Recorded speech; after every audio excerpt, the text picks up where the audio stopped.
It is day 20 of 31 days of Halloween. Can you believe we only have 13 days left?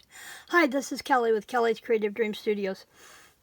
And I'm getting an early start this morning. It's Monday, and I have so much work in the office to catch up on from being gone last week. So I've done a lot of prep work for this, so this video would upload quick. So I'm starting with a piece of background paper from that Simple Stories collection. I really wanted to go with, for Mixed Media Monday, I really wanted to go with a nice neutral kind of color palette. So I'm going to start with by putting our paper down on our tag base. Bob's birthday is Wednesday, so I'm trying to get a lot of work done ahead of time. Seems like I'm always doing that, right? Get a lot of work ahead of time, so the only thing I have to do Monday or Wednesday is deal with the one business meeting I have 4 days this week. Now, there's my roller, looking for that. So I want to try and get as much done as I can ahead of time and be ready to spend Wednesday with Bob after my meeting. He's already picked out his birthday menu. We're going to have his favorite Italian omelets for breakfast. And I'm not sure what we're doing for lunch, but then for supper we're doing meatloaf, mashed potatoes, and peas. Those are his favorite things to go together. So that's what we're going to do for dinner Wednesday. He has his eye on a chocolate kit box in there, but I also thought about making him his favorite banana pudding. So, and I've got some banana pudding in the cabinet I bought a while back to do his. Now, before I edge this, I'm going to go ahead and do my corners.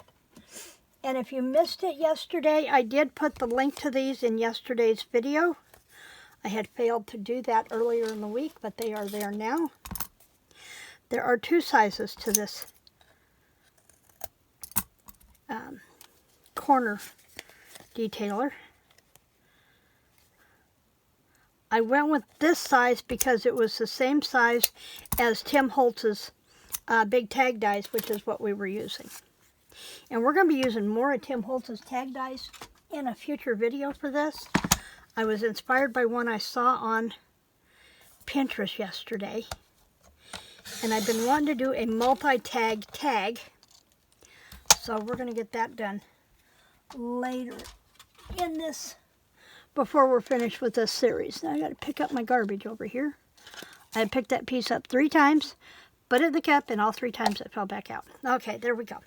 Okay, so put my tag thingy away. Now I want to start with down here at the bottom, and I'm using my, scoot this up here, I'm using my craft glue.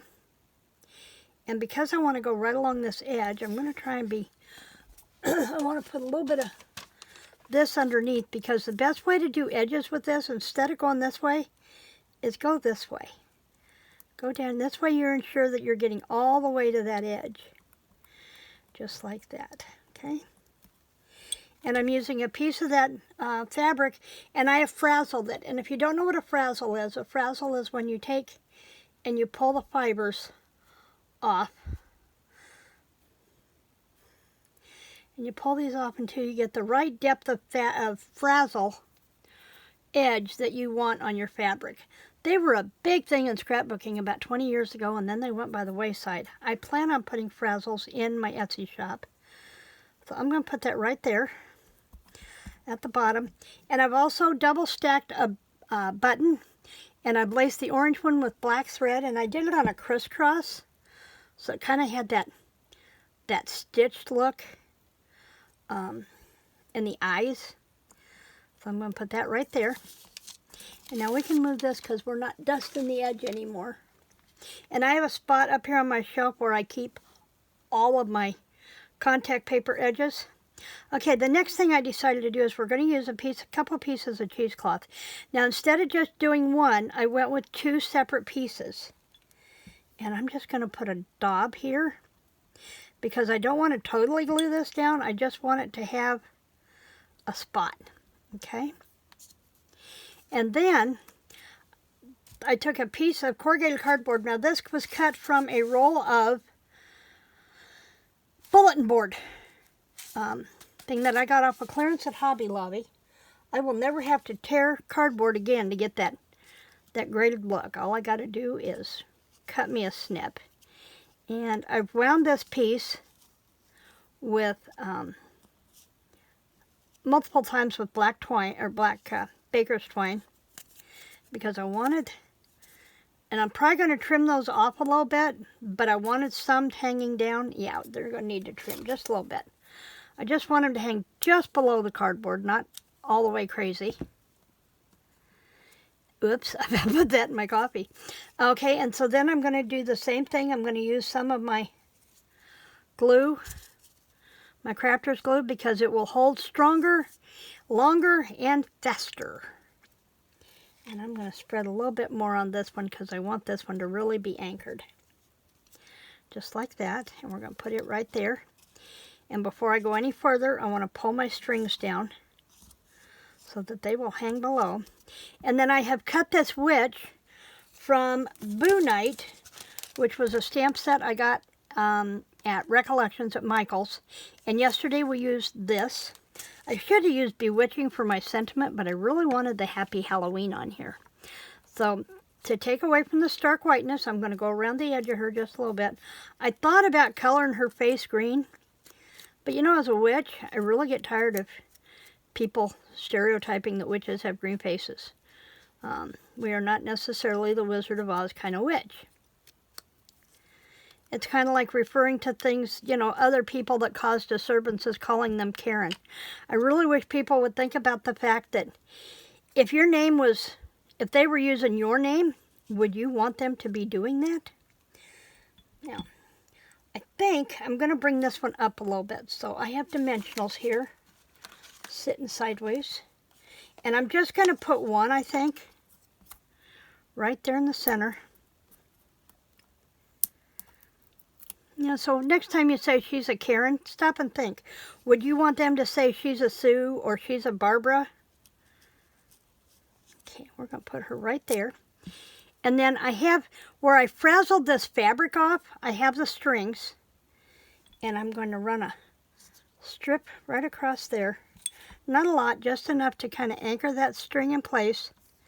And I'm doing it at an angle, and then I'm coming back in with dimensionals with the Happy Halloween, stamped it in the memento, and then I tore the edges, and then dusted the edges, distressed the edges with the black soot.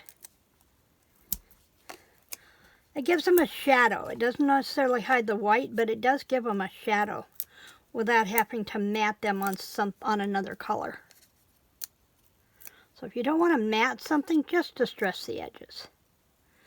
And then I'm putting that at an angle. And then I have this, which is another piece of that fabric that I saved off. And I'm going to go right up here with my glue. Now I'm going to flip this around so I can center this close as I can get. And that will do that right there. And then I'm going to come back here.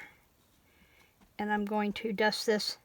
And I am going to go off the edge just like that, so that when I fold this forward, it's right up against that edge. And there is our tag for day 21 of the, no, day 20, I'm sorry, day 20 of the 31 days of Halloween. I will see you back here tomorrow for another Timmy one, and I've already got it figured out, so I may go ahead and record this when I'm done with this one. In the meantime, please remember to like, to share, subscribe, and spooky creative blessings.